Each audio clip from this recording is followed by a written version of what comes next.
Alright, hello class, and welcome back. This is our Week 7 introduction video. Alright, this week in our course in African American history, we will be looking specifically at the era between the 1920s and the 1930s. In this time, with the chapters that you will look at, we'll discuss the cultural movement of African Americans, especially that which is often referred to today as the Harlem Renaissance. We'll be looking at some of the artwork, some of the literature, some of the music, especially the jazz form, and other type of artistic creations that came out of the 1910s and 20s in this Harlem Renaissance movement. And then we will move into our second chapter looking at the way that African Americans were treated and the way that the Great Depression and New Deal rules impacted the lives of African Americans. Of course, as the chapter will outline, the late 1920s and then the 1930s was a specifically hard time for all Americans. As the nation's economy crumbled, as jobs dried up, often were the African American and other minority groups within the country that felt the brunt of the job loss. While many groups would be directly impacted by the Great Depression, it's interesting to see how Franklin Delano Roosevelt's New Deal policies that were envisioned to allow the government to create new jobs and be the driving force of economic prosperity, how those directly impacted or failed to directly impact African Americans. One of the things that I find most fascinating about this era is the way that people envisioned work and labor. It was common at this time for women who for women who did work, it was often seen as the socially acceptable thing, especially along gender lines, that women would give up their work when necessary, especially if their husbands already had jobs. And some may see this, as I mentioned just a minute ago, along gender lines. Some may argue that this was a way of doing what was seen as right, socially correct, to allow more individuals, more families to have members who are in the workforce, making money and being able to somewhat support the family. So that is the topic of our discussion this week. As we are now in week 7 and slowly ramping towards the end of the term, I'm going to do my best to limit some of the extra readings and extra assignments. You'll see, for instance, this week that there is no discussion board forum.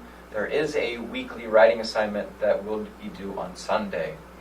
My purpose in doing this isn't just to let you sit back and put your feet up and enjoy this blistering hot weather, but to allow you some time, some mental energy to focus, to think about your final project.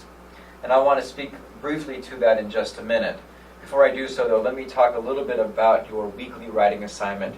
This week I'm asking you to look at an artifact from the 1920s and the 1930s known as the Green Book. Now this is an item that has received some increased attention in recent years, but in all honesty is one of those documents that has escaped the great attention in the past. Essentially what the Green Book was a document that was published annually that provided a list of businesses that would accommodate the African American traveler during this era of segregation. And so think with me, imagine that you are living in the South in the 1920s or the 1930s in an era defined by Jim Crow laws, in an era defined by segregation. You live in your home. You're familiar with your community, with your neighbors, perhaps even your place of employment. You know which areas are accommodating and which areas are not. Right? You know what would happen if you walked into one restaurant versus another, especially in terms of potentially having an embarrassing confrontation or being denied access. And so imagine, though, that you are a family driving in the South in this era, and you are looking to take a vacation. Maybe you want to go visit Grammy in Florida. And so you jump in your car in Mississippi and you begin that drive across the southern portion of the country. Suddenly you realize that the kids in the back seat need to pee, you're hungry, maybe it's nighttime, you're tired, and you need a place to pull up and crash for the night. So where do you stop? Now a question like that today is like, well, any place. But again, think about this in context of the 1920s and the 1930s. In an era in which it was common to see instances of lynchings, where people were being arrested unfairly, where people were being treated unfairly, where there was such a vast divide between white and black and forms of segregation. What happens if you pull over at a gas station and find out that they won't let you use the restroom? What if they won't serve you? What if they won't allow you to get gas? What would you do? What if this was the only gas station within miles? So the idea of the Green Book was to provide travelers a town-by-town guide of to which areas would be accommodating, so that you would know how to plan out your trip, how to plan out your drive. You would know where to start, where to stop. And so what I've done in our writing assignment is I've provided a hyperlink to a digital version of a surviving copy of the Green Book from the 1950s. I believe it's 1956. So while it is 20 years removed from the 1920s, the idea behind it originates in the 1920s. And so I would like you to look through this digital copy, flip through some of the pages. Look, for instance, for your hometown. If you're from Philadelphia, go into the book, go to Pennsylvania and scroll through. I think it's like page 48, something like that, maybe 58, that looks at Pennsylvania and Philadelphia. So then go through and look, are any of those establishments still operating? I found, for instance, in Philadelphia, the YMCA was one of the few places which would allow African Americans a place to rest at the time of that publication. That YMCA is still functioning.